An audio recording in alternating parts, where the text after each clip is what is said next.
La ilaha illallah Muhammadun Rasulullah alaihi salatullah wa alihi wal ahibba. Gambaran dan kondisi alam barzakh. Para pendengar yang berbahagia, berikut ini adalah sedikit penjelasan mengenai kondisi alam barzakh. Kebenarannya dari cerita ini hanya Allah lah yang maha mengetahui. Makna harfiah dari kata barzakh adalah penghalang di antara dua hal. Dari sudut pandang agama, barzakh adalah masa yang menyelah antara kehidupan dunia dan akhirat yang dimulai dengan kematian dan berakhir dengan kebangkitan. Tuhan dengan kekuasaannya menciptakan Adam dari debu dan mengajarinya nama-nama segala sesuatu, mengagungkan posisinya dengan memerintahkan para malaikat sujud di depannya. Dia membuat tempat tinggal untuknya di surga, menurunkannya ke bumi dengan maksud menyelesaikan tujuan penciptaannya. Dalam hal ini, tempat tinggal pertamanya adalah surga, yang kedua adalah dunia, yang ketiga adalah barzakh, dan yang keempat surga lagi. Tempat tinggal pertama keturunannya adalah perut ibu, yang kedua adalah dunia, yang ketiga adalah barzakh, dan yang keempat bisa surga bisa neraka. Tuhan memberi fungsi yang sesuai untuk setiap tempat tinggal dan menyebut dunia ini ladang tempat bercocok tanam. Dia menganugerahkan kebaikan besar bagi manusia yang dengan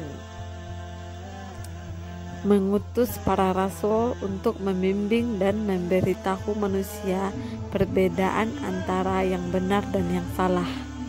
Orang-orang yang mengikuti ajaran para nabi disebut orang-orang yang beriman, dan yang mereka yang sesat disebut kafir. Waktu jeda antara kematian dan kebangkitan disebut barzakh. Selama periode ini, seseorang yang beriman merasa bahagia, sementara orang kafir mengalami azab. Pahala dan hukuman yang sebenarnya akan diberitahukan pada hari pengadilan setelah waktu perhitungan. Wallahu alam. Kubur dapat merupakan taman surga atau neraka.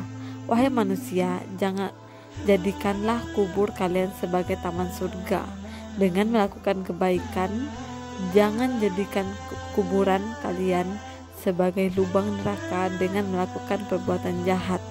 Dari ajaran-ajaran Nabi telah jelas bahwa setelah orang wafat dia tetap hidup. Kehidupannya berbeda dengan kehidupan kita. Nabi bersabda bahwa tindakan mematahkan tulang tubuh orang yang meninggal menyebabkan dia merasa sakit, sama sakitnya dengan orang yang hidup. Suatu hari Nabi melihat Amr bin Hazam bersandar pada sebuah kubur. Beliau melarangnya karena itu mengganggu orang yang ada di dalamnya. Ketika seseorang meninggal, dia dikirimkan dari dunia ini ke alam barzakh. Bagaimanapun caranya, apakah jenazah diletakkan di dalam kubur atau dikremasi, dia tetap memiliki daya memahami dan mengerti. Nabi Muhammad SAW bersabda, ketika jenazah dimasukkan ke dalam keranda dan orang-orang mengusungnya ke pemakaman, jika seorang yang saleh, dia meminta mereka membawanya secepat mungkin, dan jika jenazah itu orang pendosa, dia mengutuk keadaan buruk yang disiapkan untuknya dan bertanya hendak dibawa kemanakah dia. Juga diberitahukan dari Nabi bahwa kecuali manusia, makhluk lain mendengar jeritan orang mati. Jika seseorang mendengar jeritan itu, pastilah dia akan pingsan. Waktu jeda antara kematian dan hari kematian disebut dengan barzakh. Secara harfiah, barzakh berarti halangan atau rintangan, karena periode ini adalah penghalang antara kehidupan dunia dan akhirat. Karena manusia umumnya menguburkan jenazah, maka hanya kata kuburan yang disinggung dalam hadis-hadis yang berkaitan dengan kebahagiaan atau hukuman di alam barzakh. Hal ini tidak berarti bahwa mereka yang dikremasi atau dilempar ke sungai tidak hidup di alam barzakh. Pahala dan hukuman berkaitan dengan jiwa. Perlu juga diingat bahwa Allah adalah Maha Kuasa, sehingga Dia mampu mengumpulkan partikel-partikel yang tersebar untuk disatukan dan dihukum. Menurut sebuah hadis, seorang yang penuh dosa ketika sedang sekarat menganjurkan anak laki-lakinya mengkremasi tubuhnya setelah ia mati, lalu menaburkan separuh abunya di udara dan menghanyut separuh yang lainnya ke laut. Setelah itu dia memperlihatkan rasa takutnya bahwa Tuhan akan memulihkan dia menjadi hidup lagi. Meskipun tindakan pencegahan telah dia lakukan demi keselamatannya, dia takut Allah akan memberinya hukuman yang lebih memilukan dari hukuman yang ditanggung manusia lainnya. Ketika meninggal, anak laki-lakinya melaksanakan anjuran ayahnya, tapi Allah kemudian memerintahkan laut menyatukan semua partikel yang ia kandung. Laut melakukan hal itu, demikian juga udara, menaati perintah Allah, mengumpulkan bagian-bagian yang ia kandung. Allah lalu mengumpulkan semua partikel dan menghidupkannya dan bertanya kepadanya mengapa dia mewasiatkan hal yang demikian. Dia mengaku bahwa dia melakukan hal itu karena takut terhadapnya. Dialah yang paling maha mengetahui. Allah mengampuni orang yang takut kepadanya.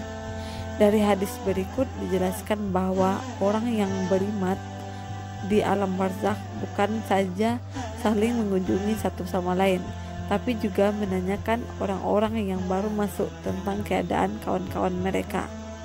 Sa'id bin Jubair berkata, ketika seseorang meninggal, anggota keluarganya di alam barzakh menyambutnya dengan cara yang sama seperti orang yang hidup di dunia ketika pulang dari negeri asing.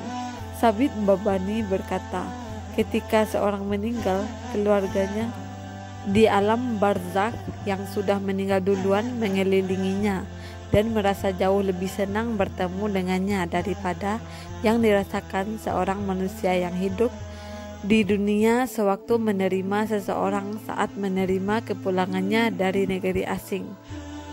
Qais bin Qabisah menyatakan, pada suatu kesempatan Nabi menjelaskan bahwa seorang kafir tidak dapat berbicara kepada orang yang meninggal.